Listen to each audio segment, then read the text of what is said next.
Hello out there in YouTube land, and this is Morrisman, and I just want to thank you for coming back to my channel and viewing my channel. Normally on my channel I start off with doing a lot of guitar tutorials, play-alongs, music theory, and then I start to graduate into like little short films and little kind of comedy bits and things of that nature, because I want to try to keep a variety going on here. So today I'm going to do something a little different, kind of veering off the course. I'm going to kind of touch on family, because family is very important. I came from a family of 10, 6 boys and 4 girls. And there were times that we struggled and really struggled, but one thing that we always had in the household was love, if not anything else. There were times that we didn't have bread in the house, and we would actually look at the Betty Crocker cookbook like someone would look at a porn magazine. We were that hungry. Times were kind of tough, but it made us the people that we are, and we try our best to be good individuals. And I kind of want to just share, I guess, a story or two about one of my particular brothers. And I love all my brothers and sisters, but I believe this particular brother was kind of a little more close to me because we spend more time together, and I'm the youngest boy, and he was really like one of the few people in my sibling circle that didn't treat me like the youngest brother, and I appreciate him for that.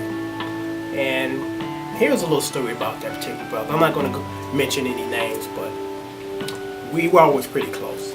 So one day I was coming home from work.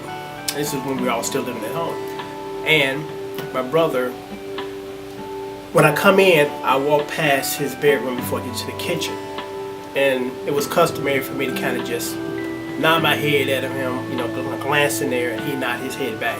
But this particular day, he told me, kind of gestured for me to come into his room. So I came in, he closed the door, and he said, "Can I ask you a question?" I'm like, "Sure."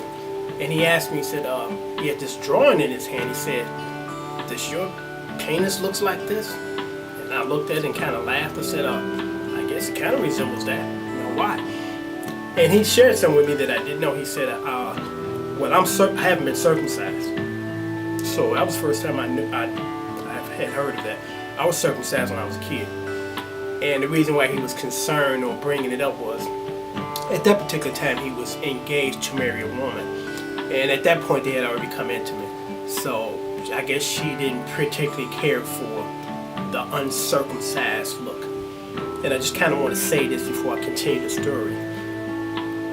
We have been conditioned in this country to believe that as soon as a male infant pops out of the mom, that he should have a part or pieces of meat cut off his genital. And it's really nonsense.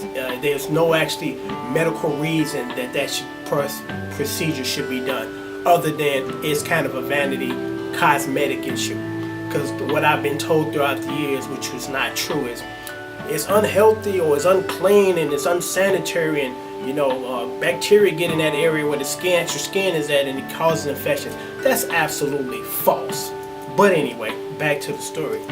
So he at that point decided that he was going to get circumcised because she wanted that. And his doctor said, "Well, I must inform you that since you are a grown man now, that it's going to be pretty painful. But I'm sure it's painful when we're kids.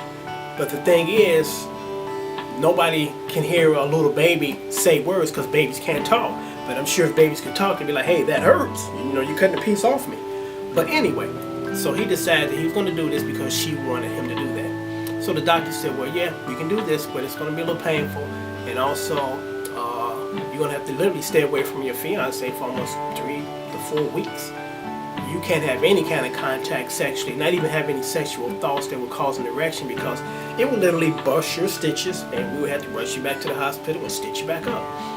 So my brother went through it, and that was kind of a tall order, because most guys be like, "I think I'm going to stick with what I got," and you have to either deal with it or don't accept it. But my brother was really in love, and he was trying to, do the right thing. So he did it, and he got through it. And the sad part about the story is they didn't even get married. She just, for some reason didn't want to follow through. I might sound biased here right now, but my brother, I believe, tried or did everything he could do to keep it together, but it just wasn't meant to be. So that was just kind of interesting that my brother went to those great depths to try to satisfy this particular person. And when he did the procedure, shortly after, they basically kind of broke up. So that's that story.